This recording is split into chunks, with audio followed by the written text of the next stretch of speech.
The rain fell in sheets across the city skyline as Marcus Jenkins sprinted toward the sleek black Tesla, his interview portfolio clutched tightly against his chest. Soaked and desperate, he yanked open the passenger door and collapsed into the leather seat. "Thank God you're here. I'm already late for the most important interview of my life." The woman behind the wheel turned to him, confusion evident in her striking green eyes. "I think there's been a mistake." "Please, just drive," Marcus begged, fumbling with his phone. "The Archer Building, downtown. I'll give you 5 stars and the biggest tip of your life if we make it in 15 minutes. Little did Marcus know that the woman gripping the steering wheel wasn't his Uber driver. She was Eliza Harrington, the 34-year-old CEO of Horizon Technologies, the very company he was rushing to interview with. And in that moment of chaos and misunderstanding, fate had just dealt them both a hand neither could have anticipated. If you're enjoying this story so far, please hit that like button and subscribe to our channel for more heartwarming tales of unexpected connections that change lives forever. Your support means everything to us. Marcus checked his reflection in the side mirror, straightening his tie with trembling fingers. "I'm sorry for jumping in like that. It's just, this interview could change everything for me." Eliza glanced at him, curiosity piqued. She should have corrected him immediately, but something stopped her. After years of people treating her differently because of her position and wealth, here was someone who had no idea who she was, someone authentic, unguarded. "Tell me about this interview," she said, pulling into traffic. "It's with Horizon Technologies," Marcus explained, his voice filled with reverence. "They're revolutionizing sustainable energy storage. The position is entry-level, but it's a foot in the door. I've been following their work since college." Eliza's hands tightened on the wheel. "And what makes you the right person for Horizon?" "Honestly, I'm probably underqualified on paper," Marcus admitted. "But I've spent the last 3 years working 2 jobs while developing my own battery recycling process. It's not perfect, but I think it solves some of the problems with their current system." "You've been researching their proprietary technology?" Eliza asked, suddenly alert. "Public patents only," Marcus clarified. "I would never cross ethical lines. That's not who I am." The rain lightened as they drove, sunlight breaking through clouds. Eliza took a detour, driving past a community garden where her company had installed solar panels. "Beautiful project," Marcus commented. "Horizon did that, right? Bringing renewable energy to underserved neighborhoods. That's why I want to work there. They understand that innovation should help everyone, not just those who can afford it." Eliza felt something stir within her, something she hadn't felt in years of boardroom battles and investor meetings. This stranger saw her company the way she had always intended it to be seen. "What if you don't get the job?" she asked. Marcus sighed. "Then I keep trying. My grandmother raised me after my parents died. She cleaned office buildings at night so I could go to college. She always said, persistence outlasts resistance. I owe it to her to keep pushing forward." They arrived at the Archer Building with minutes to spare. As Marcus gathered his things, Eliza made a decision. "Wait," she said, reaching into her purse. Instead of taking out money for the fare, she handed him her business card. "Good luck today, Marcus." He glanced down, his eyes widening as recognition dawned. You're Eliza Harrington? The CEO of Horizon? But I thought that I was your Uber." She smiled. "Sometimes the universe has different plans." Marcus stood frozen on the sidewalk as Eliza drove away, her card clutched in his trembling hand.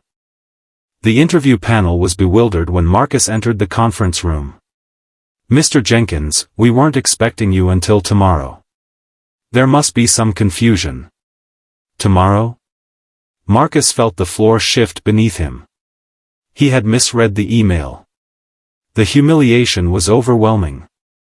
As he trudged toward the elevator, his phone buzzed with a text from an unknown number. "Persistence outlasts resistance." My office. Top floor. Now. Upstairs, Eliza waited in her corner office. So you're a day early. That shows initiative. Or poor attention to detail, Marcus countered, still mortified. I prefer to see it as eagerness, she replied. I've been thinking about our conversation. Your battery recycling concept, I'd like to hear more. For the next hour, Marcus explained his ideas, sketching diagrams on her whiteboard with growing confidence. Eliza asked pointed questions, challenging his assumptions, pushing him to defend his approach. This has potential, she finally said. But it needs development, resources. That's why I wanted to join Horizon, Marcus admitted. I have a different proposal, Eliza said. We have an innovation incubator program.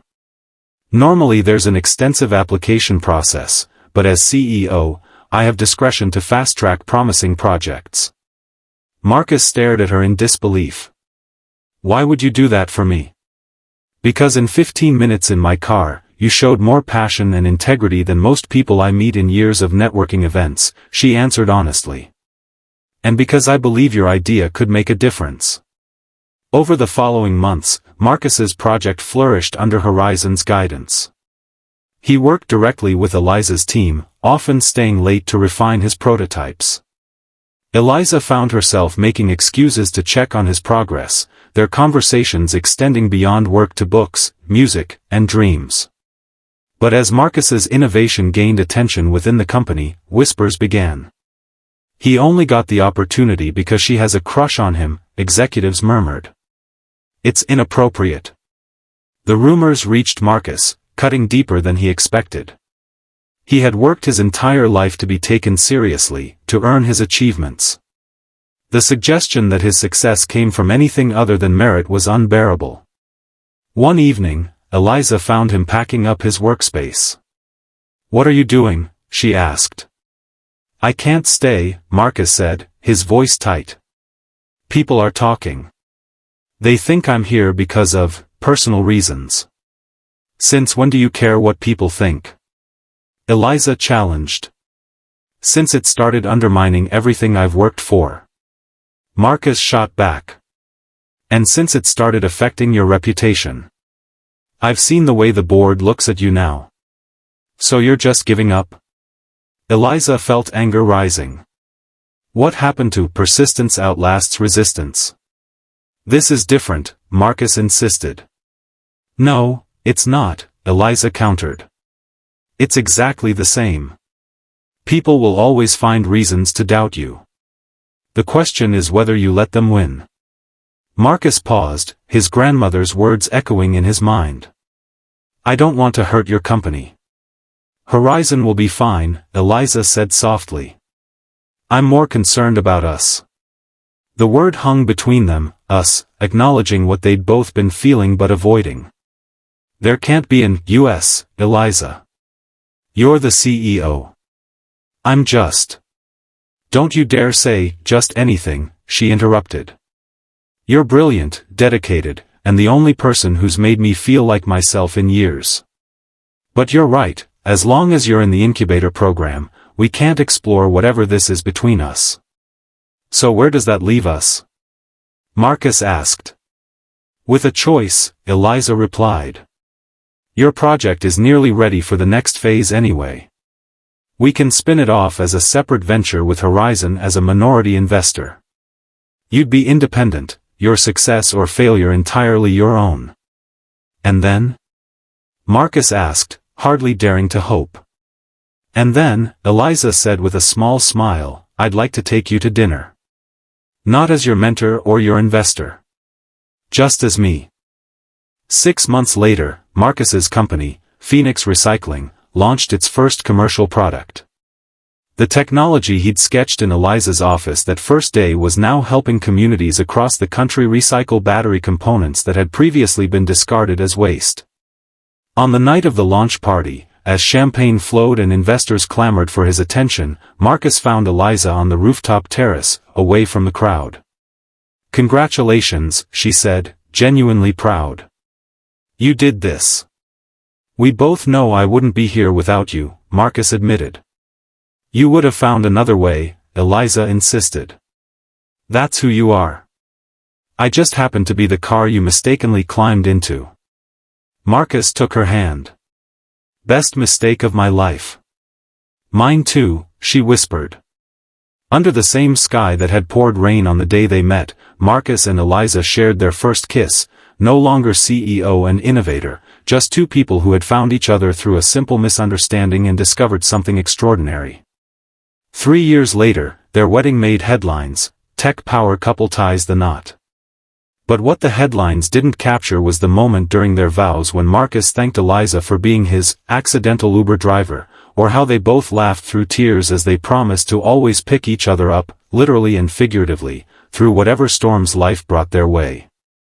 Together, they established the Jenkins Harrington Foundation, providing scholarships for underprivileged students pursuing careers in sustainable technology. At the foundation's first gala, Marcus introduced Eliza to the crowd with words that brought her to tears. Some people spend their lives searching for their purpose.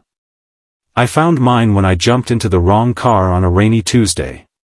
Sometimes the journey matters more than the destination. Sometimes getting lost is how you find your way home. Their story became legendary in tech circles, the ambitious young innovator and the visionary CEO who found each other through a case of mistaken identity.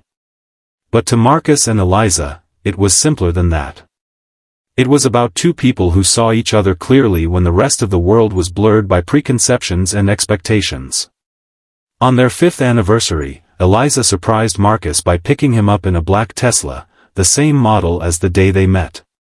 Where to? She asked with a smile. Anywhere, Marcus replied, taking her hand.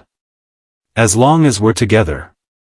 As they drove through the city they both loved, past the community gardens now flourishing with Horizon's solar technology and the recycling centers using Phoenix's innovations, they reflected on how a single moment of confusion had led to a lifetime of clarity. Do you ever wonder what would have happened if I hadn't gotten into your car that day? Marcus asked. I don't believe in coincidences, Eliza replied. I think some souls are meant to find each other, one way or another. Even across social divides and corporate hierarchies? Marcus teased. Especially then, Eliza said seriously. Because those are the connections that remind us that titles and bank accounts don't define us. What matters is who we are when the masks come off, when we're just two people in a car on a rainy day, being honest with each other. Their story teaches us that sometimes the wrong turn leads to the right destination. That authenticity attracts authenticity. That seeing someone for who they truly are is the greatest gift we can give. And that love, real love, doesn't care about your resume or your net worth. It cares about your heart. If this story touched you, please remember to like this video and subscribe to our channel for more tales that remind us of the power of human connection in our increasingly disconnected world. Because just like Marcus and Eliza, you never know when a simple misunderstanding might change your life forever.